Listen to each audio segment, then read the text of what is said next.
তো এই আলোচনাটা যারা বিয়ে করছেন রিসেন্ট তাদের কাজে লাগবে, আর যারা করেন নাই করবেন, শীঘ্রই করবেন, এদেরও কাজে লাগবে। আর যারা মুরব্বী অনেক অভিজ্ঞতা ওনাদেরও কাজে লাগবে, ওনারা এটা শুনে নাতি নাত করতে শোনাতে পারবে, ঠিক কিনা? তাহলে কারোরই লস নাই। বিষয় কি? কথা বলে না। দম্পতি বোঝেন? বুঝেন?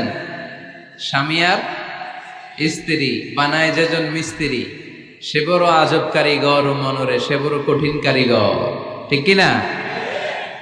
পৃথিবীর প্রথম দম্পতি হচ্ছে সাইয়েদনা আদম আলাইহিস সালাম আর হাওয়া আলাইহাস সালাম। পৃথিবীর প্রথম স্বামী আদম আলাইহিস সালাম, প্রথম স্ত্রী হাওয়া আলাইহাস সালাম। ওয়া কুলনা ইয়া আদম উসকুন আনতা ওয়া যাওজুকাল জান্নাহ। আল্লাহ বললেন, আদম তুমি আর তোমার জোড়া বা তোমার স্ত্রী দুজনে মিলে জান্নাতে থাকো। তাহলে ওনারা ছিলেন স্বামী আর স্ত্রী, ঠিক কিনা? তাহলে এই দাম্পত্য সম্পর্কটা এটা জান্নাতি সম্পর্ক। কি সম্পর্ক? উত্তর দিতে হবে দৌলতপুরের ভাইরা। রাগ করছেন আমার সাথে? শীত লাগতেছে? উত্তর দেওয়া যাবে আওয়াজ করে? হ্যাঁ, আওয়াজ করে উত্তর দিবেন, মুখে তালা মেরে বসে থাকা যাবে না। তাহলে পৃথিবীর প্রথম স্বামীর নাম কি? আদম আলাইহিস সালাম। পৃথিবীর প্রথম স্ত্রী হাওয়া আলাইহাস সালাম। এই দাম্পত্য সম্পর্কটা বড় মধুর, বড় গভীর, বড্ড ভালোবাসার, ঠিক কিনা? স্বামী আর স্ত্রী, স্বামী আর স্ত্রী, এই সম্পর্কটাকে আল্লাহ তাআলা কোরআনে পোশাকের সাথে তুলনা করেছেন। কিসের সাথে? পোশাক। আরবিতে বলে লিবাস। আরবিতে কি বলে?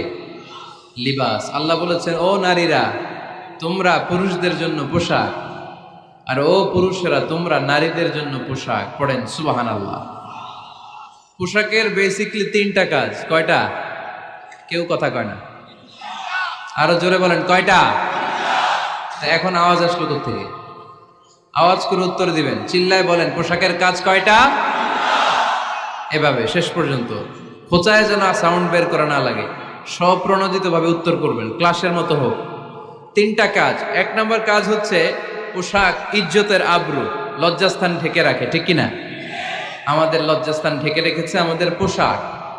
ঠিক তেমনি স্বামী তার স্ত্রীর ইজ্জত হেফাজত করে, স্ত্রী তার স্বামীর ইজ্জত হেফাজত করে, স্বামী তার স্ত্রীর চরিত্র হেফাজত করে, আর স্ত্রী তার স্বামীর চরিত্র হেফাজত করে। এজন্য আল্লাহ একে অপরের উদাহরণ দিতে যে লেবাস বা পোশাকের সাথে তুলনা দিয়েছেন। সুবহানাল্লাহ পড়েন।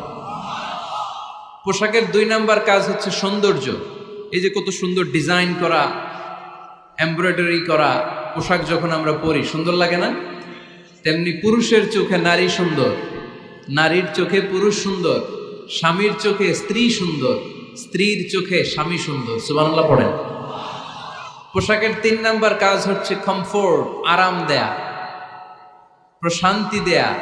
শীতকালে এই যে আমরা ব্লেজার পরেছি, জ্যাকেট পরেছি, অনেকে চাদর গায়ে দিয়েছেন, কেউ মাথায় রুমাল দিয়েছেন, কেউ গলায় মাফলার দিয়েছেন, একটা উষ্ণ উষ্ণ আরাম আছে না নাই? আবার গরমের কালে পাতলা সুতি কটনের কাপড় পরলে একটা আরাম আছে না নাই? তাহলে পোশাক পরলে যেমনি আমাদের দেহ প্রশান্ত হয়, আরাম পাওয়া যায়, তেমনি স্বামী স্ত্রীর স্পর্শ পেলে সে আরাম পায়, তার হৃদয়টা প্রশান্ত করে দেয় কে? আবার স্ত্রী স্বামীর সঙ্গ পেলে তার মধ্যে প্রশান্তি এনে দেয় কে? এজন্য রাব্বুল আলামিন বলেন, হুন্না লিবাসুল লাকুম ওয়া আনতুম লিবাসুল লাহুন্না। ও দুনিয়ার নারীরা, তোমরা হলে পুরুষদের জন্য পোশাক, পুরুষ হলো নারীদের জন্য পোশাক। সুবহানাল্লাহ পড়েন। পোশাক যেমনি ইজ্জত আবরুর হেফাজত করে, তেমনি স্বামী স্ত্রী একে অপরের ইজ্জত হেফাজত করে। পোশাক যেমনি সৌন্দর্য বাড়ায়, স্বামীর চোখে স্ত্রী সুন্দর, স্ত্রীর চোখে স্বামী সুন্দর। পোশাক যেমনি আরাম দেয়, স্বামী তার স্ত্রীর স্পর্শ পেলে, স্ত্রী তার স্বামীর স্পর্শ পেলে হৃদয়ে প্রশান্তি অনুভব করে, ঠিক কিনা? এজন্য দাম্পত্য জীবন, এখানে স্বামীও আছে স্ত্রীও আছে, ইংরেজিতে বলে কাপল, কাপল লাইফ। এই বিশ্ব সভ্যতা নির্মাণে নারী পুরুষ, স্বামী স্ত্রী দুইজনেরই অবদান আছে না নাই? এজন্য সুনানে তিরমিজির বর্ণনায় আল্লাহর হাবিব সাল্লাল্লাহু আলাইহি ওয়াসাল্লাম বললেন, আন-নিসাউ শাকাইকুর রিজাল নারীরা হচ্ছে পুরুষের কাউন্টার পার্ট, নারীরা হচ্ছে পুরুষের পার্টনার, সহকর্মী, সহযোগী। এই বিশ্ব সভ্যতা নির্মাণে শুধু পুরুষদেরই অবদান নাই, নারীদের অবদান আছে না নাই? এজন্য কাজী নজরুল ইসলাম অসাধারণ লিখেছে, এ বিশ্বে যা কিছু মহান চিরকল্যাণকর, অর্ধেক তার করিয়াছে নারী, অর্ধেক তার নর। তার মানে নর নারী, স্বামী স্ত্রী দুইজনেরই অবদান এই মানব সভ্যতায় আছে না নাই? এই সম্পর্কটাকে আল্লাহ লেবাসের সাথে তুলনা করলেন, মেটাফরিক্যালি, রূপক ভাবে আল্লাহ পোশাকের সাথে তুলনা করলেন। পোশাক যেমনি গায়ের সাথে লেগে থাকে, পোশাক যেমনি চামড়ার সাথে মিশে থাকে, স্বামী স্ত্রীর সম্পর্কটাও এরকম একাকার, মিলেমিশে, ভালোবেসে একাকার। স্বামী স্ত্রীর রিলেশনশিপ সম্পর্কটা অনেকটা হাত আর চোখের মতো। হাত ব্যথা পেলে চোখ দিয়ে পানি ঝরে, আবার চোখ দিয়ে পানি ঝরলে হাত সেই পানি মুছে দেয়, ঠিক কিনা? তাহলে সম্পর্কটা কেমন যেন হাত আর চোখের মতো। হাত কেটে গেলে পানি পড়ে কোন দিক দিয়ে? চোখ দিয়ে পানি ঝরে। আবার চোখ দিয়ে পানি ঝরলে চোখের পানি মোছার জন্য হাতের দরকার আছে না নাই? তাহলে একেবারে মিলেমিশে একাকার সুখী দাম্পত্য জীবন। স্বামী স্ত্রী এই জান্নাতি সম্পর্কটাকে কিভাবে উপভোগ করবে, কিভাবে একে অপরের সাথে ডিলিংস করবে, আচরণ করবে, এ ব্যাপারে কোরআন এবং সুন্নায় আমাদের জন্য গাইডলাইন দেয়া আছে না নাই? আমরা গাইডলাইন নিব কোরআন থেকে। কোত্থেকে? কোরআন থেকে আর সুন্নাহ থেকে। কারণ এই কোরআন আর সুন্নাহ আমাদেরকে সঠিক জীবন দর্শন শিখায়, কিভাবে এই পৃথিবীতে চললে পৃথিবীতেও সুখ, আবার আখেরাতেও সুখ, এর সব দিক নির্দেশনা কোরআনে আছে না নাই? তাহলে এই যে স্বামী স্ত্রীর দাম্পত্য জীবন, এক্ষেত্রে প্রত্যেককে আল্লাহ তাআলা কিছু দায়িত্ব দিয়েছে। আজকে দায়িত্বগুলোর ব্যাপারে আমরা শুনব। স্ব স্থানে থেকে প্রত্যেকেই, স্বামী যদি স্বামীর দায়িত্ব পালন করে, স্ত্রী যদি স্ত্রীর দায়িত্বটুকু পালন করে, তাহলে দাম্পত্য জীবনটাকে জান্নাতি দাম্পত্য সুখ দিয়ে ভরে দিবে কে? আল্লাহ। আমাদের প্রত্যেকের দাম্পত্য জীবন সুখী হোক, সমৃদ্ধ হোক, আমরা চাই কি চাই না? অনেকে বলে হুজুর সুখ নাই, সুখ নাই, ঘরের ভেতরে গেলেই জাহান্নাম। আহা, কথা শোনে না আমার। আবার স্ত্রীরা বলে হুজুর দোয়া করবেন, পরকিয়া করে, খালি এসএমএস পাঠায়, আমারে ভাল লাগে না, এখন এখন অন্যদিকে ঘুরে, এরকম আসরা নাই? দুই দিক থেকে অভিযোগ। বোনদের জন্য কোনো প্যান্ডেল ট্যান্ডেল আছে নাকি আজকে? হ্যাঁ, দিনের বেলা সমাবেশ ছিল তো, এটা হয়ে গেছে তো মাইকের সাউন্ড নিশ্চয়ই। এই এদিকে উঠছে কে? টান দেন এদেরকে ধরে, টানেন টানেন, টাইনা বসান বসান, টান দেন টান দেন, হুজুরে ধরেন, হুজুরে ধরেন। ধরতে পারেন নাই হুজুরে? ধরছেন? হ্যাঁ, টান দেন। এই তো, টাইনা বসেন। এদিকে তাকান, এদিকে হয়েছে, হ্যাঁ বসাই দিচ্ছে। এইভাবে চলবে একেবারে শেষ পর্যন্ত। উঠলে খবর আছে। শুরুতে সুযোগ দিয়েছি, সুযোগ নেন নাই। তো আমরা প্রথমে স্বামীর দায়িত্ব শুনবো। দাম্পত্য জীবনে স্বামীকে আল্লাহ তাআলা কি দায়িত্ব দিয়েছে, তারপর স্ত্রীকে আল্লাহ তাআলা কি দায়িত্ব দিয়েছে, এবং দুইজনের আবার কালেকটিভ সম্মিলিত কিছু দায়িত্ব আছে, এগুলো আমরা শুনবো। শুনতে রাজি আছেন তো? কষ্ট হচ্ছে আপনাদের? আচ্ছা, এই বাম দিকটা আমাকে কষ্ট দিয়েই যাচ্ছে, খালি আওয়াজ, কথা। একটু থামছে আবার শুরু। কেন? আমার দিকে তাকান। আরেকজনকে থামতে বলছে কি আপনারা? এই থামো থামো, এগুলো বলেন কেন? আপনি থামেন, তাহলে তো হয়ে গেল। হ্যাঁ, আবার আমার সাথে কথা বলেন, আপনি চুপ। তো প্রথমে আমরা সম্মিলিত দায়িত্বের কথা শুনবো। সম্মিলিতভাবে আল্লাহ স্বামী স্ত্রী দুইজনকেই কিছু দায়িত্ব দিয়েছে, যে দায়িত্বটা দুইজনের উপরই বর্তায়। এরপরে শুনবো স্বামীকে আল্লাহ কিছু দায়িত্ব দিয়েছে, এটা শুনবো। এরপরে স্ত্রীকে কিছু দায়িত্ব দিয়েছে। আল্লাহর কসম, এই দায়িত্বগুলো যদি স্বামী স্ত্রী সম্মিলিতভাবে পালন করে, এক একটা ঘরকে আল্লাহ জান্নাতি পরিবার বানায় দিবে, সুখী সমৃদ্ধ জান্নাতি দম্পতি বানায় দিবে। এরকম দাম্পত্য জীবন, সুখময় দাম্পত্য জীবন আমাদের হোক। আমরা চাই কি চাই না? চাই। তাহলে আমরা প্রথমে আলাদা আলাদা দায়িত্ব শোনার আগে সম্মিলিত বা কালেকটিভ রেসপন্সিবিলিটি কি আছে, এই সম্মিলিত দায়িত্বগুলো শুনবো। স্বামী স্ত্রীর দুইজনের কাঁধেই বর্তায় এরকম প্রথম দায়িত্ব হচ্ছে স্যাক্রিফাইস। দাম্পত্য জীবনের আসল খেলাটা হচ্ছে স্যাক্রিফাইসের খেলা। কিসের খেলা? স্যাক্রিফাইস। এটা লাগবে। আমার বোনেরা অথবা যুবতী বোনেরা, অথবা রিসেন্টলি বিয়ে হয়েছে এরকম বোনেরা, আজকে তো এক ভাই এসে দোয়া চাইল, হুজুর 3 দিন আগে বিয়ে হয়েছে আমার, একটু দোয়া করে দেন। তারপর যুবক ছেলেরা, তোমরা যারা বিয়ে করনি করবা, খেয়াল করে শোনো, এগুলো কাজে লাগবে। স্যাক্রিফাইসটা খুব জরুরি। স্যাক্রিফাইস ইজ দ্য কি of a successful happy couple life. একটা সুখী দাম্পত্য জীবনের আসল চাবি হচ্ছে স্যাক্রিফাইস। আওয়াজ করে বলতে হবে, চাবিটার নাম কি? স্যাক্রিফাইস করতে হবে, একটু মানিয়ে নেয়া, একে অপরকে বোঝা, একটু ভালোবাসা, একটু মানিয়ে চলা, এটার নাম হচ্ছে স্যাক্রিফাইস। একে অপরকে বোঝার চেষ্টা করা, একটু মানিয়ে চলার চেষ্টা করা, একটু ভালো লাগা, একটু ভালোবাসা, সুখ দুঃখ ভাগাভাগি করে মিলেমিশে একাকার হয়ে যাওয়া, এটার নামই দাম্পত্য জীবন, ঠিক কিনা? এটার নামই দাম্পত্য জীবন। মিলেমিশে একাকার হয়ে যেতে হবে, স্যাক্রিফাইসের মানসিকতা অর্জন করতে হবে।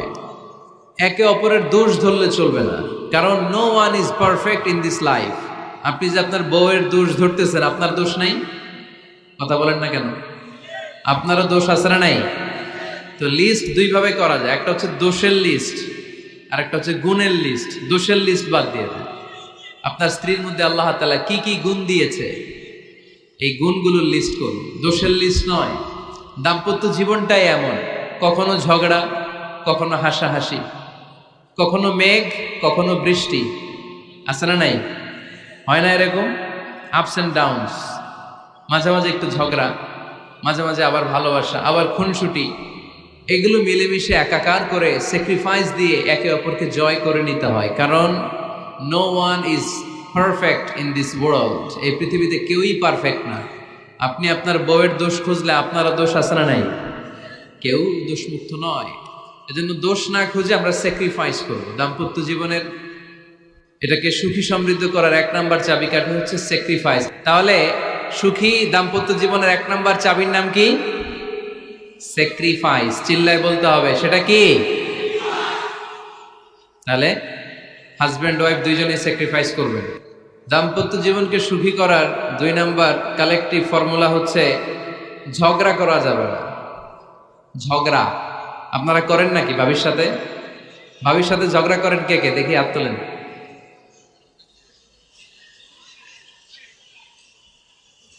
এদিকে সব আল্লাহর ওলি, এরা ঝগড়া টগড়া করে না।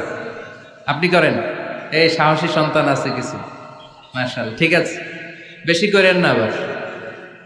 হ্যাঁ ঠিক আছে, ঠিক আছে, তোমরাও করো, বুঝছি, আপনারাও করেন। ওকে, না ঝগড়া করা যাবে না। একজন ঝগড়া শুরু করলে আরেকজন চুপ থাকতে হবে। দুইজনই ঝগড়া করলে, দুইজন রেগে গেলে ঝামেলা আসরা নাই। স্বামী রেগে গেলে স্ত্রী চুপ, স্ত্রী কখনো রেগে গেলে স্বামী চুপ, দুইজনই রেগে গেলে তৃতীয় বিশ্বযুদ্ধ, ঠিক কিনা? এই জন্য ঝগড়া করতে দেয়া যাবে না। কারণ এই ঝগড়া, সামান্য ঝগড়া থেকে এই ঝগড়া বাড়তে বাড়তে এটা বিচ্ছেদের দিকে গড়ায়, ডিভোর্স হয়ে যায়। এরকম কত কেস যে আমার কাছে আসে, কত কেস যে আমার কাছে আসে যে হুজুর ছোট্ট ঝগড়া থেকে আমাদের মধ্যে ঝগড়া বাড়তে বাড়তে ইগো প্রবলেমের কারণে বিচ্ছেদে গড়ায়। আর এই ঝগড়া একটু শুরু হলে ইবলিস শয়তানের কাজ হচ্ছে পালে বাতাস দেয়। কি দেয়? পালে বাতাস পেলে এটা দাউ দাউ করে উঁচু হয়ে ওঠে। আগুনের মধ্যে যেমনি কেরোসিন ঢাললে দাউ দাউ করে জ্বলে, সামান্য ঝগড়ার ছোতা পেলে ইবলিস শয়তান খালি দাউ দাউ করে এই ঝগড়ার আগুনকে জ্বালিয়ে দেয়, ঠিক কিনা? এই জন্য ঝগড়া করবেন না, মেহরবানি করে ঝগড়া শুরু করবেন না। যে কোনো মূল্যে এই ঝগড়াকে থামায় রাখতে হবে। তো ফ্যামিলিতে ঝগড়া অনেক সময় হয়ে যায়, কিন্তু একজন ঝগড়া করলে আরেকজন চুপ থাকতে হবে। ঝগড়া নিয়ে একটা মজার গল্প আছে, শুনবেন? বিশৃঙ্খলা করলে তো গল্প শোনানো যাবে না, একেবারে চুপ। আমার দিকে তাকান, তাকিয়েছেন? ঝগড়া নিয়ে যে গল্পটা, সেটা হচ্ছে এক স্বামী ওয়াজ শুনে বাড়িতে গেছে রাত 11টায়। বাড়ির কাছাকাছি যেতে না যেতে স্ত্রীর আবার স্বভাব হচ্ছে রাতের খাবারটা স্বামীর সাথে একসাথে খায়, আলাদা খায় না।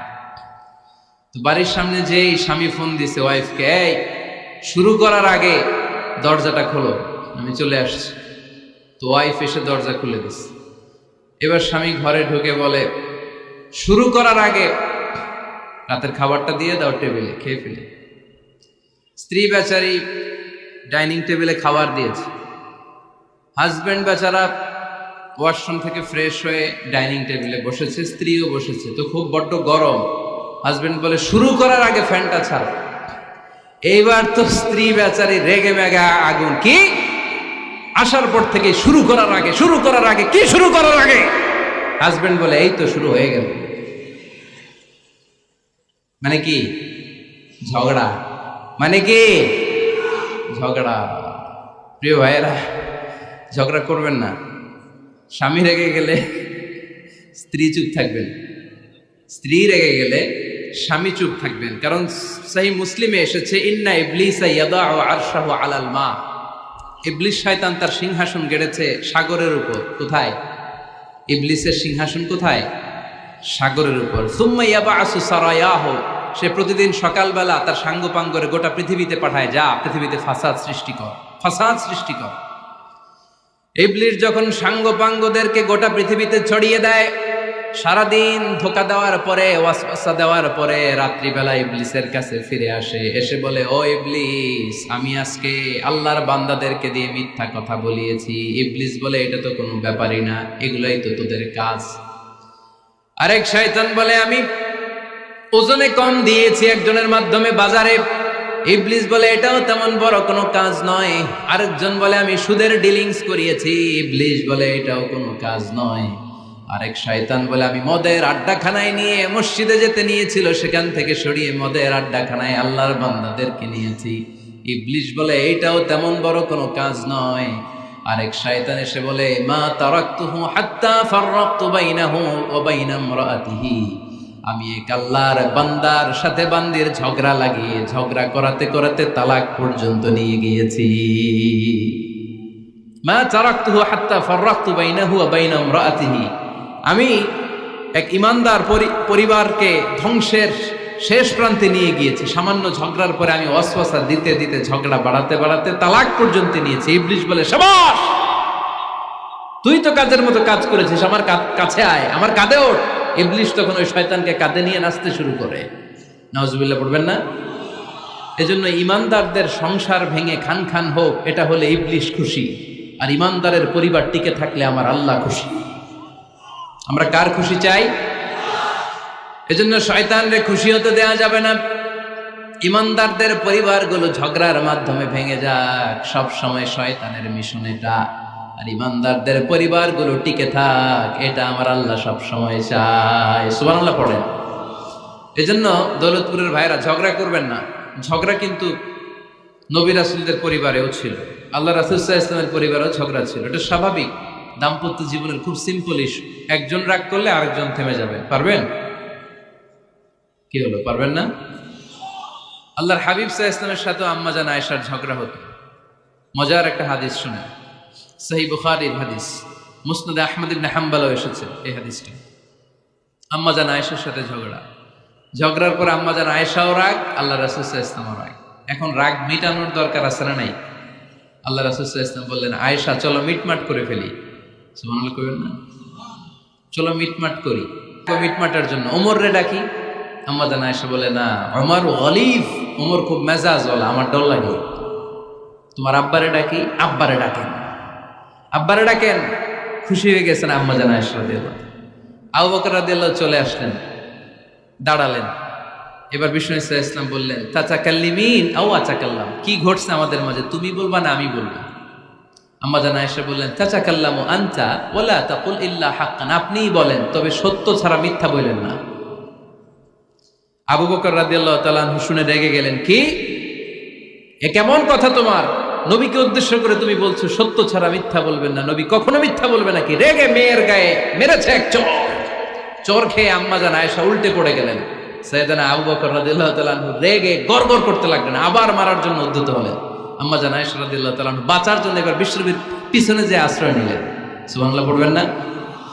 বিশ্বনবী সাইয়েদনা আবু বকরের সামনে দুই হাত মেলে ভেবে দাঁড়িয়ে গেলেন। আল্লাহর হাবিব যখন আম্মা জান আয়েশাকে বাঁচানোর জন্য দুই হাত উঁচু করে দাঁড়িয়ে গেলেন, সাইয়েদনা আবু বকর থেমে গেলেন।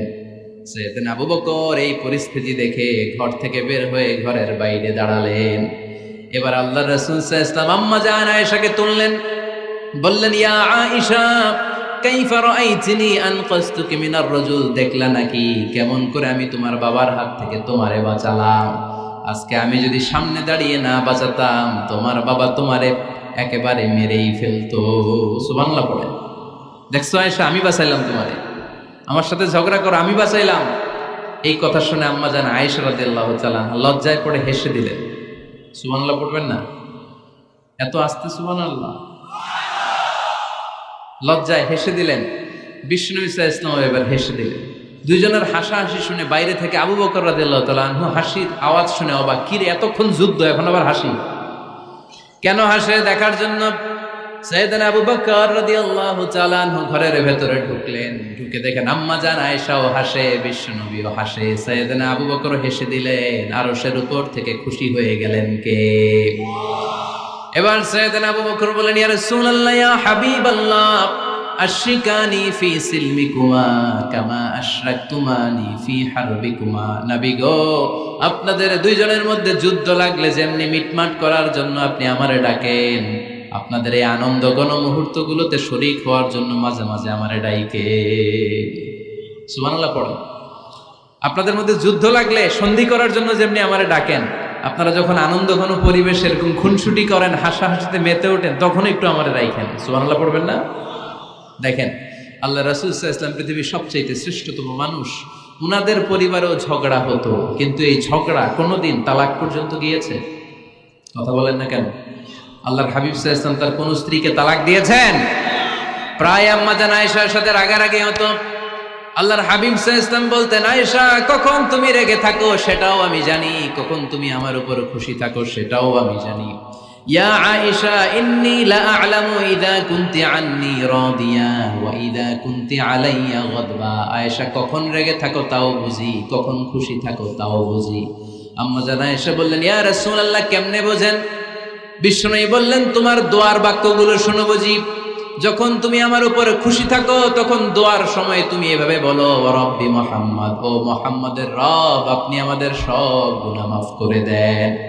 আর যখন তুমি আমার উপর রেগে থাকো তখন তুমি মুনাজাতের সময় বলো, ওয়া রব্বি ইব্রাহিম, ইব্রাহিমের রব, আপনি আমাদেরকে ক্ষমা করে দেন।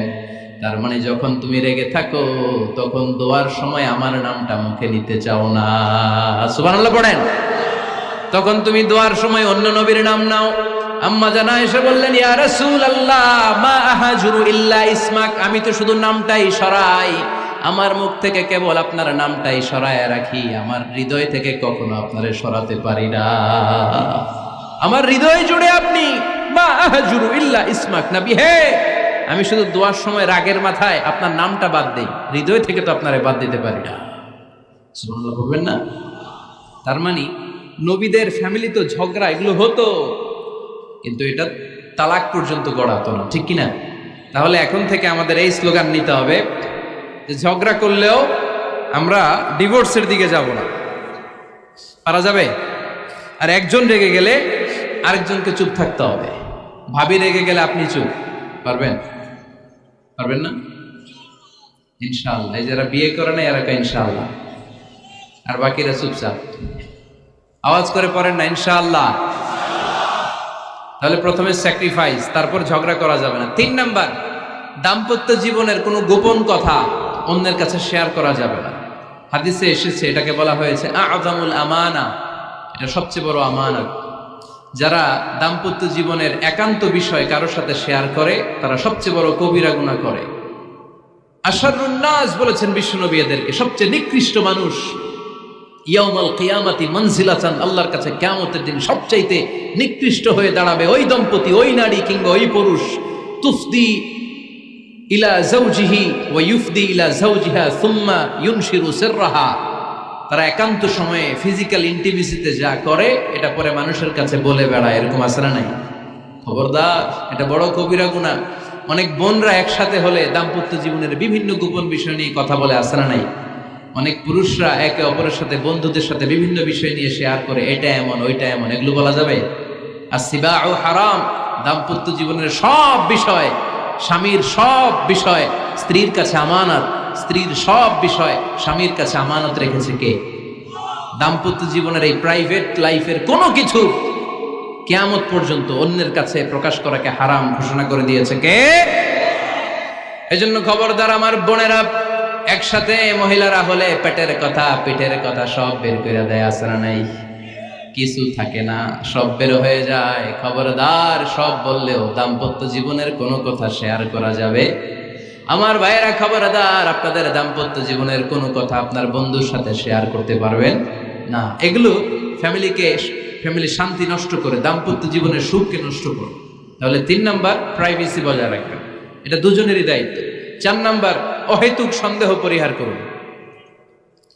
অনেক স্ত্রী আছে হাজবেন্ডের খালি সন্দেহ করে, এই ওদিকে তাকাই লাগেন, ওই মেয়ের দিকে তাকাই লাগেন, মোবাইল দেখি, মোবাইল দাও, ফেসবুকের পাসওয়ার্ড দাও, ঢুইকা দেখি মেসেঞ্জারে কার সাথে চ্যাট করছে, এই অফিসের ফাইল দেখি, এই এটা দেখি, এই তোমার ইনবক্স চেক করবো, এদিকে দাও, আছে না নাই? এই সন্দেহ ঘরটারে জাহান্নামের টুকরা বানিয়ে ছেড়েছে। অহেতুক সন্দেহ করবেন না। আবার ভাইরা ভাবিদেরকে অহেতুক সন্দেহ করবেন, এই ওদিকে গেলা কেন, ওদিকে তাকাইলা কেন, এটা করলা কেন, ওইটা করলা কেন, দেখি তোমার মোবাইল, তোমার মোবাইলের গ্যালারি দেখি, লক করে রাখছো কেন, লক খোলো, আছে না নাই?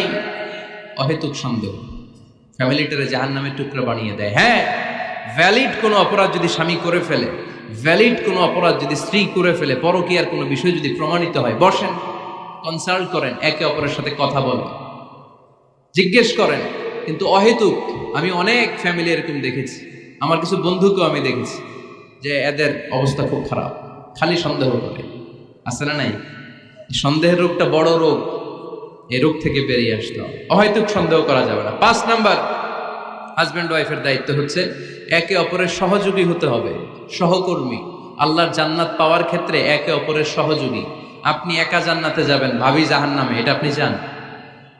জি না, আওয়াজ নাই আমগো গলায়। আপনি এটা চান? ভাবি একা জান্নাতে যাবে, আপনি যাবেন না, এটা ভাবি চায়? চায় না। তাহলে গেলে একসাথেই যান না, একসাথেই যান, একসাথেই যাবেন, আলাদা না। এজন্য আল্লাহর আনুগত্যে, আল্লাহর ইবাদতে, দাম্পত্য জীবনে একে অপরের সহযোগী হতে হবে। স্বামী ভুল করলে স্ত্রী সুন্দর করে শুধরে দিবে, স্ত্রী ভুল করলে স্বামী শুধরে দিবে। ফজরের সময় স্ত্রী হাজবেন্ডকে ডেকে দিবে, উঠতে না চাইলে ঠান্ডা পানির ছিটা দিবে। কারণ জান্নাতে একা যাওয়া যাবে না, গেলে দুইজনই যাবে, কথা কয় না? দুইজনেই জান্নাতে যাওয়ার দরকার আছে না নাই? যত বেশি আপনারা আল্লাহর আনুগত্যে আগাতে পারবেন, তত আপনাদের মহাব্বত বাড়ায় দিবে কে? এই যে হাজবেন্ড ওয়াইফের ভালোবাসাটাকে বলে লাভ পিরামিড। কি pyramid? Love pyramid, like triangle, ত্রিভুজ আকৃতির। হাজবেন্ড ওয়াইফের ভালোবাসাটা ত্রিভুজ আকৃতির। The closer the couple comes to Allah, the closer they comes to each other. Husband wife যত বেশি আল্লাহর কাছে যাবে, তারা নিজেরাও নিজেদের তত কাছে যাবে। হাজবেন্ড ওয়াইফ আল্লাহর সম্পর্ক থেকে যত দূরে সরে যাবে, তারা নিজেরাও নিজেদের থেকে তত দূরে সরে যাবে, ঠিক কিনা? ত্রিভুজ চিনেন আপনারা? হ্যাঁ, এই জিওয় কয়েকজন জিওয়, আপনারা ত্রিভুজ চিনেন না? চিনি, জিওয়, ঠিক আছে। ত্রিভুজের কয় কোণা? হ্যাঁ, 3 কোণা। এই যে এরকম লাভ পিরামিড, 3 কোণা। এই উপরের কোণায় আল্লাহর অবস্থান, আর এই কোণায় স্বামী, এই কোণায় স্ত্রী। তো তারা আল্লাহর দিকে যত যাবে, নিজেরাও তত কাছে যাবে। আর তারা আল্লাহর সম্পর্ক থেকে যত দূরে চলে যাবে, নিজেদের মধ্যে দূরত্ব বাড়তে থাকবে, ঠিক কিনা? পিরামিডটা বুঝতে পারছেন? ত্রিভুজ আকৃতির সম্পর্কটা লাভ পিরামিড এরকম, 3 কোণা। উপরের কোণায় থাকে আল্লাহ, এদিকে স্বামী, এদিকে স্ত্রী। তারা যদি আল্লাহর কাছে উভয়ে যেতে চায়, উভয়ে কাছাকাছি আসতেছে না? কথা বলেন না কেন? আর আল্লাহর আনুগত্য ইবাদত থেকে দুইজন যদি দূরে সরে যায়, তাহলে দুজনের দূরত্ব বাড়িয়ে দেয় কে? এজন্য স্বামী হবে স্ত্রীর সহযোগী, সহকর্মী। নামাজের সময় একে অপরকে ডেকে দিবেন, মোবাইলে অ্যালার্ম দিয়ে রাখবেন। স্বামী স্ত্রীর ডাকেন, স্ত্রী স্বামীরে ডাকেন। স্বামী স্ত্রীকে কোরআন তেলাওয়াত শোনাবেন, স্ত্রী স্বামীরে কোরআন তেলাওয়াত শোনাবেন। ফ্যামিলিটারে জান্নাতি ফ্যামিলি বানায় দিবে কে? তাহলে এই 5টার দায়িত্ব কালেকটিভ রেসপন্সিবিলিটি, স্বামীর উপরও বর্তায়, স্ত্রীর উপরও বর্তায়। এগুলো মেনে চললে দাম্পত্য জীবন সুখকর করে দিবে কে? মনোযোগ আছে? কষ্ট হচ্ছে? এবার আমরা হাজবেন্ডের দায়িত্ব শুনবো। হাজবেন্ডের প্রথম দায়িত্ব হচ্ছে, হাজবেন্ড হচ্ছে caretaker of the family, in charge, protector. আর রিজালু কাওয়ামুনা আলান নিসা। আল্লাহ বললেন স্বামী হলো তার স্ত্রীর ইনচার্জ, প্রোটেক্টর, স্ত্রীকে সুরক্ষা দিবে, স্ত্রীকে টেক কেয়ার করবে, স্ত্রীর দায়িত্বে থাকবে। এই দাম্পত্য জীবনের দুইজনের সংসারের মধ্যে স্বামীকে দায়িত্বশীল বানিয়েছে কে? পুরুষ দায়িত্বশীল। পুরুষ কখনো নারীর ক্ষতি করে না, সুপুরুষ নারীর ক্ষতি করে না, ঠিক কিনা? গোটা পুরুষ সমাজ নারী সমাজের সুরক্ষা দিবে। যেগুলো নারীকে একান্তে পেলে রেপ করে, যে ঢাকা বিশ্ববিদ্যালয়ে একটা রেপের ঘটনা ঘটছে না, যে এই বেয়াদবটা এই কাজ করেছে, এটা কি পুরুষ না কুপুরুষ? এটা কি সুপুরুষ না কুপুরুষ? সুপুরুষ নারীর প্রোটেকশন দেয়, নারীর টেক কেয়ার করে, তার ইনচার্জ, তার দায়িত্বশীল। দাম্পত্য জীবনে অর্থনৈতিক যত দায় দায়িত্ব আছে সব আল্লাহ তাআলা পুরুষের কাঁধে দিয়েছে। কার কাঁধে? এই দাম্পত্য লাইফে নারীর কোনো অর্থনৈতিক দায় দায়িত্ব নারীর কাঁধে আল্লাহ দেয় নাই। এজন্য সব অর্থনৈতিক দায়িত্ব পুরুষের ঘাড়ে। 4টা অর্থনৈতিক দায়িত্ব আছে। পুরুষ নারীকে মহারণা দিবে, পুরুষ নারীকে খাবারের ব্যবস্থা করবে, পুরুষ নারীকে পোশাকের ব্যবস্থা করবে, পুরুষ নারীর জন্য রেসিডেন্সিয়াল ব্যবস্থা করবে, ঠিক কিনা? وآتوا النساء صدقاتهن نحلة فإن طبن لكم عن شيء منه نفسا فكلوه هنيئا مريئا। সুবহানাল্লাহ পড়ে। সব স্বামীদেরকে আল্লাহ ডেকে বললেন, ও স্বামীরা শোনো শোনো, বিয়ের পর সাথে সাথে স্ত্রীর কাছে তুমি মোহরানা আদায় করে দাও। মোহর দেয়া নফল নাকি ফরজ? জোরে বলেন। তোমরা কি দাও? সিলটি পুলা মোহরানা দাও? হ্যাঁ, মোহরানা দিতায় নাকি যৌতুক খাইতা? খিতা করতা? হ্যাঁ, কি দিব? মোহরানা দিব। মোহরানা দেয়াকে ফরজ করেছে কে? আল্লাহ। তো মোহর দিতে টাকা লাগে না? এই টাকার দায়িত্ব পুরুষের ঘাড়ে দিছে কে? 2 নাম্বার দায়িত্ব, আলাল মাউলুদি লাহু রিজকুহুন্না ওয়া কিসওয়াতুহুন্না বিল মা'রুফ। স্বামী স্ত্রীর জন্য খাদ্যের ব্যবস্থা করবে, পোশাকের ব্যবস্থা করবে। 3 নাম্বার, ওয়াসকিনুহুন্না মিন হাইসু সাকানতুম মিন ওয়াজদিকুম। নিজের সামর্থ্যের মধ্যে থেকে স্ত্রীর জন্য রেসিডেন্সিয়াল একটা এরিয়ার ব্যবস্থা করে দিবে। সুবহানাল্লাহ পড়ো।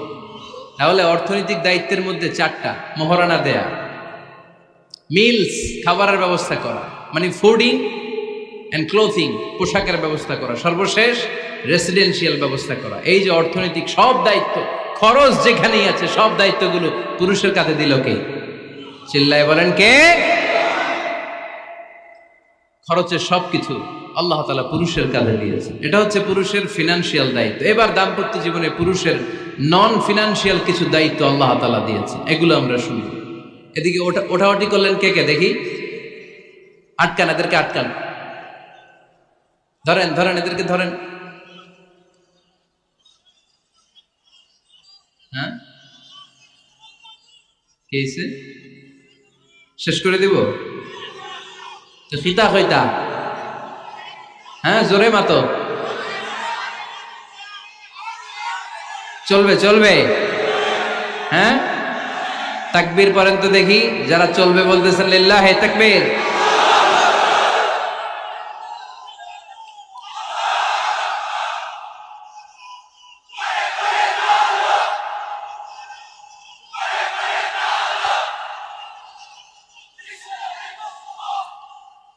মাশাআল্লাহ মাশাআল্লাহ। এবার দাম্পত্য জীবনে নন ফিনান্সিয়াল পুরুষের যে দায়িত্ব আছে সেটা আমরা শুনবো। 1 নাম্বার দায়িত্ব হচ্ছে স্বামীর উচিত স্ত্রীর সাথে ভালো আচরণ করা। ভালো আচরণ করেন তো আপনারা? জি হয়। এই শুধু উনি করে, বাকিরা খিতা কর্তা, মারামারি কর্তা নেই, খিতা কর্তা। হ্যাঁ, সালাম দিবেন, স্ত্রীকে কি দিবেন? আল্লাহ বললেন, ওয়া আশিরুহুন্না বিল মা'রুফ।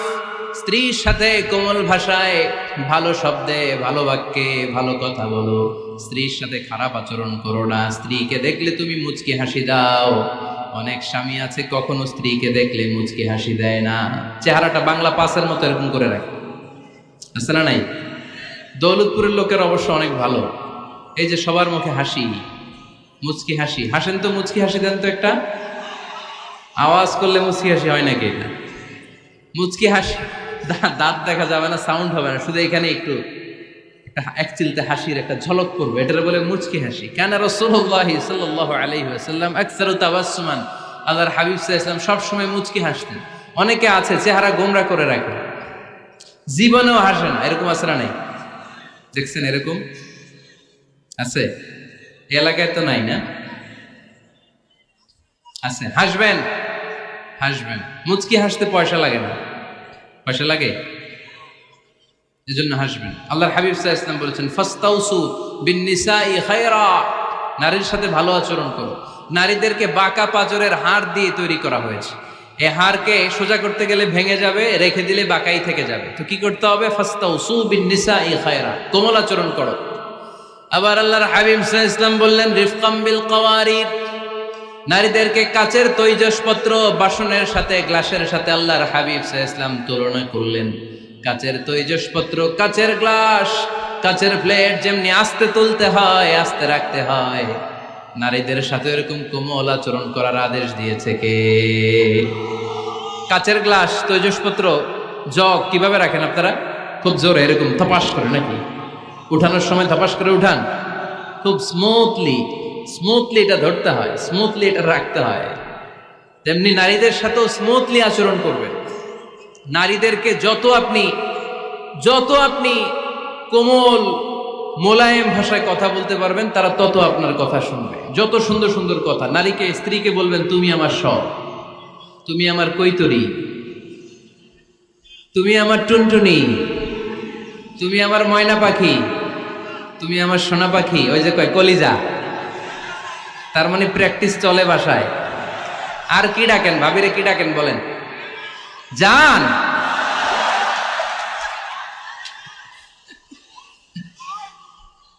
জান ডাকেন। আর ভাবি কি ডাকে আপনাদেরকে? বাবু। কি ডাকে? বাবু ডাকে। আর কি ডাকে? হ্যাঁ, বেবি। পোলাপান কত দুষ্ট দেখছেন, বেবি ডাকে নাকি? স্বামী স্ত্রীর মধ্যে এই সোহাগপূর্ণ, এই ভালোবাসাপূর্ণ এই ডাকাডাকিতে কোনো গুনাহ নাই, আছে সওয়াব। এগুলো দাম্পত্য জীবনকে সুখময় করে, ঠিক কিনা? তাহলে স্ত্রীদের সাথে কোমল আচরণ করতে হবে, 1 নাম্বার দায়িত্ব। 2 নাম্বার দায়িত্ব, স্ত্রীর সেক্সুয়াল ডিজায়ারকে ফুলফিল করতে হবে। সেনসিটিভ, যেগুলো ব্যাখ্যা করে বোঝানো কঠিন। আপনারা বুঝবেন যারা ম্যাচিউরড, মোর দেন 18 ইয়ার্স, যারা 18 প্লাস যাদের বয়স, সেক্সুয়াল ডিজায়ার ফুলফিল করা হাদিসে এসেছে, এটা স্বামীর দায়িত্ব। ফিজিক্যাল ইন্টিমেসির সময় নিজের ডিজায়ার ফুলফিল হলেই কুইট না করা, সময় দেয়া, এটা আবশ্যক। এই বিষয়েও প্রত্যেক স্বামীর খেয়াল রাখা দরকার। সংক্ষেপে শেষ করে দিলাম। 3 নাম্বার, স্ত্রীর ব্যক্তিগত বৈধ কাজে স্বাধীনতা দিতে হবে স্বামীর। অনেক স্বামী এই ছোট্ট বিষয় নিয়ে মারামারি লাগায় ফেলে ঘরে। স্ত্রীর ব্যক্তিগত বৈধ যে চয়েস, এটাতে আপনি স্বাধীনতা দিবেন। স্ত্রীর মনে চায় রান্না বান্না শিখতে, আপনি বললেন তুমি কম্পিউটার শিখো, কিলাকিলি আছে না নাই? স্ত্রীর মনে চায় কাঁথা সেলাই শিখতে, নকশি কাঁথা, আপনি বললেন না তুমি ল্যাঙ্গুয়েজ শিখো, ঝামেলা আছে না নাই? না, প্রত্যেকের আলাদা ব্যক্তিগত রুচি, চাহিদা, মতামতের গুরুত্ব আছে না নাই? এজন্য প্রত্যেক স্বামীর উচিত স্ত্রীর বৈধ ব্যক্তিগত যে কাজ, অবৈধগুলা না। আবার স্ত্রী বলল যে জি বাংলা দেখবো, তুমি একটা টিভি নিয়ে আসো, আনা যাবে? কথা বলেন। স্ত্রী বলল চলো পহেলা বৈশাখে আমরা নাচানাচি করব, তুমি আর আমি মিলে, এটা মানা যাবে না। স্ত্রীর ব্যক্তিগত বৈধ কাজে স্বাধীনতা দেয়া। আম্মা জান আয়েশা রাদিয়াল্লাহু তাআলা আনহা বলেন, ওয়া কানা লি সাওয়াহিবু ইয়ালআবনা মাই, বুখারীর বর্ণনা। আমি যখন আল্লাহর হাবিব সাল্লাল্লাহু আলাইহি ওয়াসাল্লামের বাড়িতে বউ হয়ে আসলাম, আমার কিছু খেলার সাথী ছিল। আমি কাপড় দিয়ে পুতুল বানাতাম আর ঘোড়া বানাতাম, এগুলো দিয়ে খেলতাম। আমার সাথীরা আসলে রাসূল সাল্লাল্লাহু আলাইহি ওয়াসাল্লাম ঘরের পর্দা নামিয়ে দিয়ে আমার জন্য ঘরটা ছেড়ে দিত। সুবহানাল্লাহ কইতে পারলেন না? আল্লাহর হাবিব সাল্লাল্লাহু আলাইহি ওয়াসাল্লাম কখনো বলতেন না আয়েশা তোমার বান্ধবীরা যেন ঘরে না আসে, কখনো বলতেন না আয়েশা আমি নবী মানুষ, তুমি নবীর বউ, তুমি কেন পুতুল দিয়ে খেলো, তুমি যেন কাপড় দিয়ে পুতুল বানাও, কেন ঘোড়া বানাও, এগুলো বন্ধ করো। কোনদিন বিশ্বনবী আম্মা জান আয়েশা রাদিয়াল্লাহু তাআলা আনহার পুতুল খেলায় বাদশা দেন নাই, সাথীদের সাথে খেলাধুলায় কখনো বাধা দেন নাই। সুবহানাল্লাহ পড়েন। ছোট্ট মেয়েদের জন্য কাপড়ের পুতুল দিয়ে খেলাধুলা করা এটা জায়েজ, কারণ ছোট্ট মেয়েরা দেখবেন পুতুল বানায়, এটারে দুধ খাওয়ায়, এটার জন্য রান্না করে, এটার গোসল করায়। এটাকে ছোট্ট মেয়েদের জন্য এই পুতুল খেলা জায়েজ রাখা হয়েছে এজন্য, কারণ তারাই কিছুদিন হবে এই প্রজন্মের মা। তাদের সন্তানদেরকে কেমন করে লালন পালন করবে তার একটা প্র্যাকটিস খেলার ছলেই ছোটবেলায় হয়ে যায়। সুবহানাল্লাহ পড়েন। এজন্য 3 নম্বর দায়িত্ব স্ত্রীর ব্যক্তিগত হালাল যে কাজগুলো আছে তার ব্যক্তিগত এই ভালো কাজগুলোতে আপনার স্বাধীনতা দিতে হবে, বাধা দেয়া যাবে না। প্রশংসা করবেন। কি করবেন? প্রশংসা। আমরা খালি দোষ খুঁজি, তোমার রান্না ভালো না, তোমার চেহারা ভালো না, তোমার বাপ ভালো না, তোর মা ভালো না, তোর 14 গোষ্ঠী খারাপ, আছে না নাই? তো এই বেডি আপনারা ভালোবাসবে? এই বেডি তো আজীবন আপনার বদনাম করবে, ঠিক কি না? কোনোদিন তারে আপনি প্রশংসা করলেন না, প্রশংসা করবেন। স্ত্রীর চেহারার প্রশংসা করেন, যে তুমি সুন্দর, তুমি সুন্দরী, এরকম বলেন, খুশি হবে না? হ্যাঁ, তুমি সুন্দর তাই চেয়ে থাকি, সে কি মোর অপরাধ? কোনো অপরাধ নাই, ইচ্ছা মতো গাইতে থাকেন স্ত্রীর শানে গান, সব আছে না নাই? তবে শুধু স্ত্রীকে শোনানো যাবে, ভাবিরে শোনানো যাবে, শালীরে শোনানো যাবে, পাশের বাড়ির কাউরে শোনানো যাবে? দেখেন ইসলাম কত চেক এন্ড ব্যালেন্স। স্ত্রীকে আপনি গান শোনান, কোনো গুনাহ নাই, আছে শুধু সওয়াব। তাহলে 4 নম্বর পয়েন্ট হচ্ছে এপ্রিসিয়েশন। সারাদিন এই মহিলাটা ফজরের পর থেকে উঠে ঘর গোছায়, মশারিগুলো খোলে, বিছানা পরিষ্কার করে, বাচ্চাদেরকে ক্লিন করে, স্কুলের টিফিন রেডি করে দেয়, বাচ্চাদেরকে স্কুলে যেতে দেয়, আপনার জন্য খাবার রেডি করে, কাপড় ধোয়, ঘরের সবাইকে দেখভাল করে। একদিনও আপনি তার এপ্রিসিয়েশন করলেন না। এরকম ডাকাইত স্বামী আছে না নাই? দৌলতপুরে নাই, এখানে সব ভালো। এপ্রিসিয়েট করবেন। আমরা ভুলে যাই, একটা থ্যাঙ্কস দিতে ভুলে যাই, একটা জাযাকিল্লাহ, আল্লাহ তোমাকে জাযা দেখ, এটাও বলি না।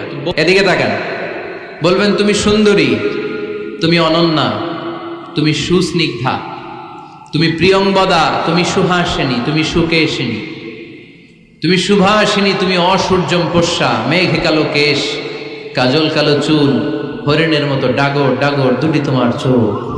আহা হা হা, পোলাপাইন খুশি হয়ে গেছে। আহা হা, ওরা মুখস্থ রাখতেছে, বলবে এগুলা, বিয়ে করে নাই কিন্তু এখনো। তো জায়গা মতো বলবা, গার্লফ্রেন্ডে বললো না আবার। কাকে বলবা? স্ত্রীকে। কাকে? স্ত্রীকে। পারা যাবে না? একটু এপ্রিসিয়েশন দেওয়া যাবে না ওনাদেরকে? একটু প্রশংসা করবেন। প্রশংসা পেলে নারীরা বড্ড খুশি হয়। যদি আপনি বলেন যে তোমার রান্নাটা আজকে অসাধারণ হয়েছে, দেখবেন আরেক বাটি আইনা দিতেছে, খাইতে পারতেছে না, এরপর পাতে তুলে দেয়, আরেকটু খাও, আরে খাও না, আছে না নাই? ওই যে প্রশংসা করছেন, খুশি হয়ে গেছে। তো আপনি 10,000 টাকার বান্ডিল দিয়ে আপনার বউকে যত খুশি করতে না পারবেন, রান্না মজা হয়েছে এইটা বলে আপনি অনেক বেশি খুশি করতে পারবেন। আল্লাহর হাবিব সাল্লাল্লাহু আলাইহি ওয়াসাল্লাম কখনো স্ত্রীদের রান্নার বদনাম করে নাই। সুবহানাল্লাহ পড়বেন না? আওয়াজ করে পড়েন সুবহানাল্লাহ। আজ থেকে স্ত্রীর সৌন্দর্যের প্রশংসা করবেন, কাজের প্রশংসা করবেন, রান্নার প্রশংসা করবেন, এপ্রিসিয়েশন দিবেন। পারবেন তো? রান্নার প্রশংসা নিয়ে মজার একটা গল্প আছে, শুনতে চান? তো উঠতে শুরু করলেন যে, হ্যাঁ, এখন আর কে কারে ধরবে? অনেকে উঠে গেছে। 2টার দিকে যারা বসা, প্রায় আমার মাহফিলগুলোতে এই সমস্যা হয়। গাইবান্ধাতে আমি গেলাম, জিজ্ঞেস করলাম কখন আসছেন?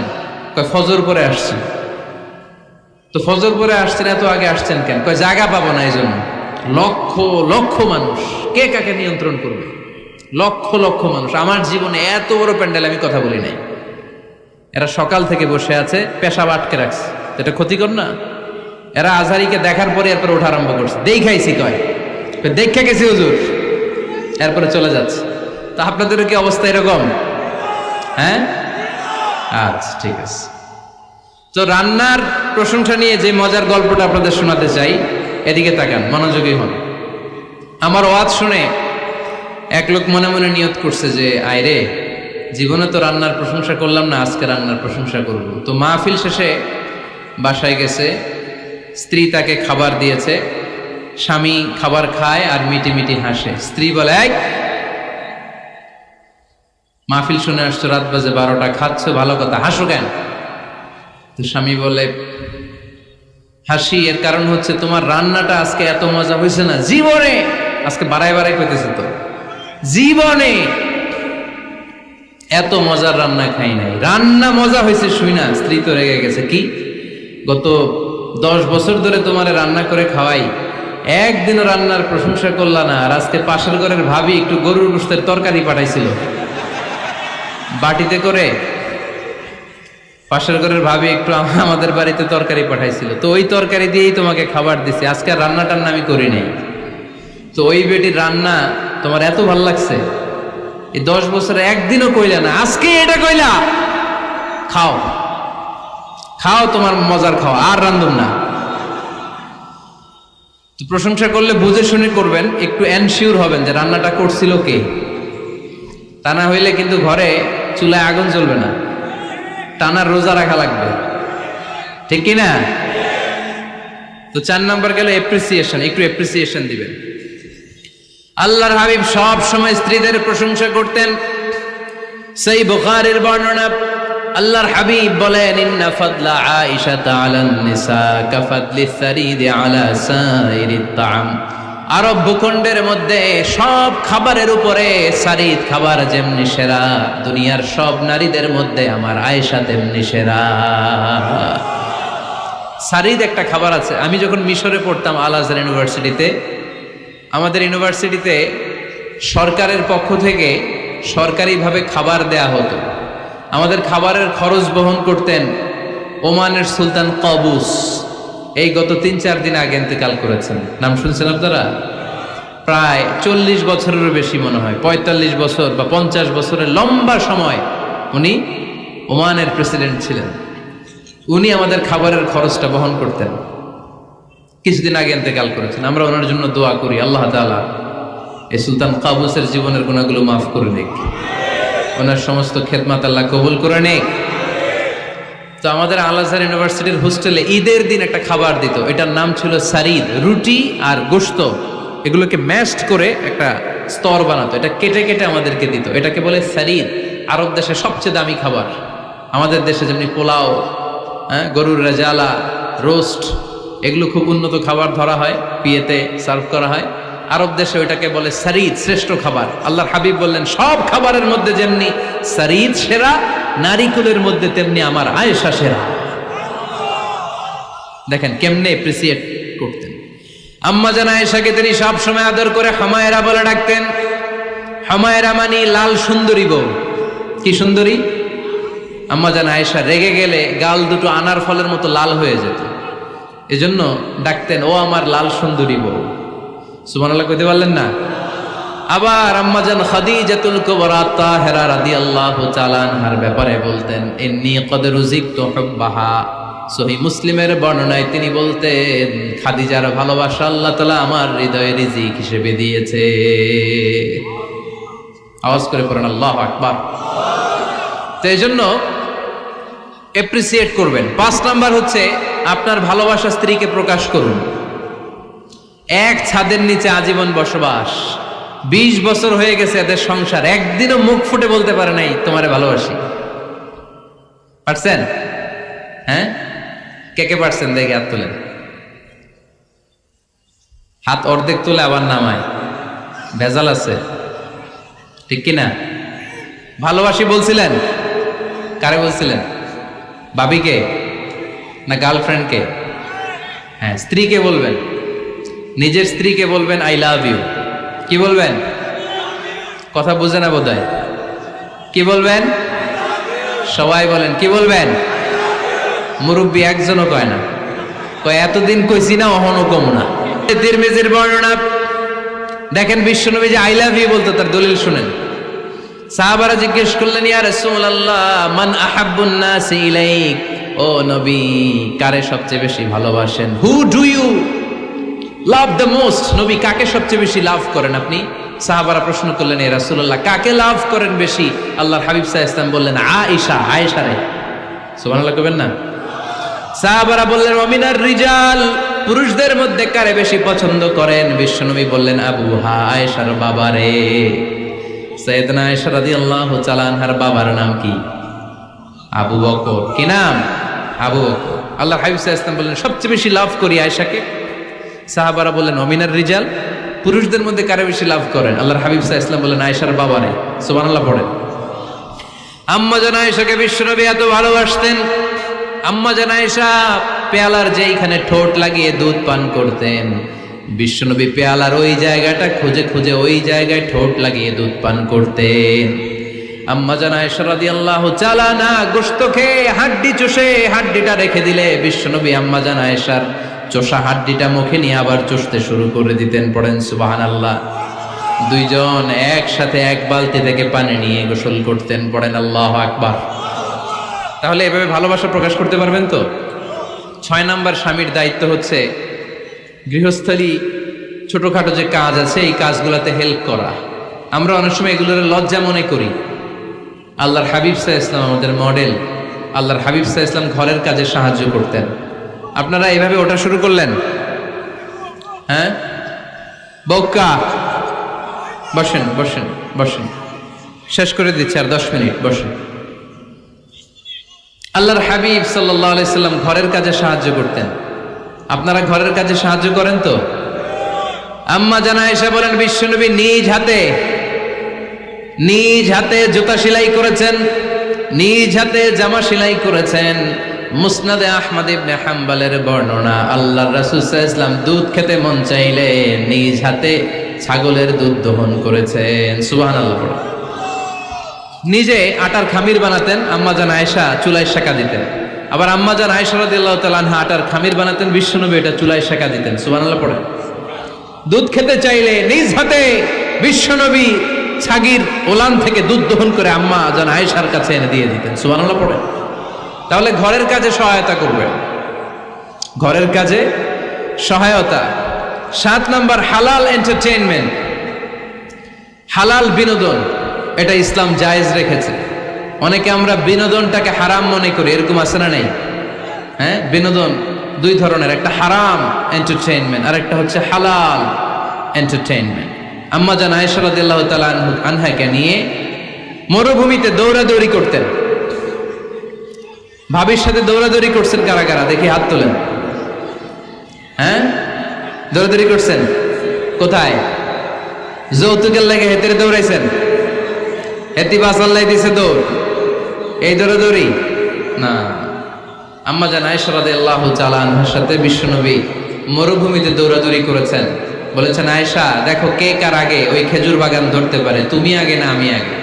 একবার বিশ্বনবী জিতলেন, তার 7 বছর পরে প্রথমে আম্মা জান আয়েশা রাদিয়াল্লাহু তাআলা আনহা ওই দৌড়ে জিতলেন। তার 7 বছর পরে বিশ্বনবী জিতে আম্মা জান আয়েশাকে হারায় দিলেন। পড়েন সুবহানাল্লাহ। ঈদের দিন আম্মা জান আয়েশাকে হাবাসি সাহাবাদের তীর আর বল্লম দিয়ে যে খেলা চলতেই খেলা দেখাতেন। সুবহানাল্লাহ পড়েন। বিশ্বনবী খেলা দেখাতেন আম্মা জান আয়েশাকে। এই হচ্ছে স্বামীর দায়িত্ব। হালাল এন্টারটেইনমেন্ট আপনি করতে পারবেন। বসেন, দোয়া করে দিচ্ছি, বসেন। বুঝতে পারছি অনেক আগে আসছেন আপনারা। বসেন, বসে যান, এখনই দোয়া হচ্ছে। বসেন বসেন বসেন বসেন, এখনই দোয়া করব। বসে যান, বসে যান। বউকা মাদ্রাসার বিল্ডিং এর কন্ট্রাক্টরের জন্য দোয়া চেয়েছেন, আমরা দোয়া করি আল্লাহ কবুল করুক। আমার ছেলে মেয়ের বিয়ের বয়স হয়ে গেল, পরিবারে বিয়ের কথা বলতে পারি না, লজ্জায়। আহারে কি কষ্ট। মনে করি পরে করে, এটা বললে তারা বলবে এখনো বয়স হয় নাই বিয়ের, পরিবার থেকে বিয়ের কথা চিন্তা করে না। এ ব্যাপারে কিছু বলুন। কিছু বললাম। এই সমস্যা পুরো বাংলাদেশে, ছেলে মেয়েদেরকে সময় মতো বিয়ে দেয় না। ইউটিউবে এ নিয়ে আমার কথাবার্তা পাবেন, শুনে নিয়ে। ছেলের বাবা মেয়ের বাবাদেরকে বলি, ছেলে মেয়েরা উপযুক্ত হলে বিয়ে দিয়ে দেন। বিয়ে না দিলে যৌবনের তাড়নায় যত পাপ করবে, এই পাপগুলো মা বাবার কাঁধেও আশ্রা নেই। আচ্ছা, 8 নাম্বার স্বামীর দায়িত্ব হচ্ছে, স্বামীর দায়িত্ব বলেই এখন দোয়া। স্ত্রীর মতামতের গুরুত্ব দিবেন। অনেক স্বামী আছে বাজার করতে গেলে নিজের যেটা মন চায় ওইটাই কিনে, আছে না নাই? নিজে গরু খাবে, খাসি খাবে, খালি ওইটাই কিনে। আপনার বউ হয়তো পছন্দ করে আচার, পছন্দ করে জলপাই, আমড়া, এগুলো আনে না, আছে না নাই? খোঁজ খবর নিবে। অনেকে ফ্ল্যাট কিনতে মনে চায়, হুট করে কিনে ফেলে না। ভাবিরে জিজ্ঞেস করবেন কোন দিকে কিনলে ভালো হয়, ওয়াশরুমটা কোন দিকে দিতে হবে, কিচেনটা কোন দিকে দিলে সুবিধা, জানালাগুলো কোথায় দিলে সুবিধা, এগুলো সব ডিসাইড করে নেবেন। এই কারণেই দাম্পত্য জীবনে সুখ নাই। 9 নাম্বার, একসাথে সময় কাটাবেন। 6 মাসের বেশি কোনো লোক তার স্ত্রীর অনুমতি ছাড়া বাইরে যে প্রবাস জীবন কাটাতে পারবে না। এদেশের অনেক লোক প্রবাসে সময় কাটায়। 6 মাসের বেশি স্ত্রীকে রেখে দিয়ে কোনো হাজব্যান্ড বিদেশে থাকতে পারবে না। সিলেটিরা লন্ডনে থাকে, 6 মাস পরেই আসতে হবে, ঠিক কিনা? সর্বশেষ কথা হচ্ছে, স্ত্রীর জন্য দোয়া করবেন। স্বামীর পক্ষ থেকে স্ত্রীর জন্য দোয়া, এটার গুরুত্ব আছে না নাই? বিশ্বনবী তার স্ত্রীর জন্য দোয়া করতেন।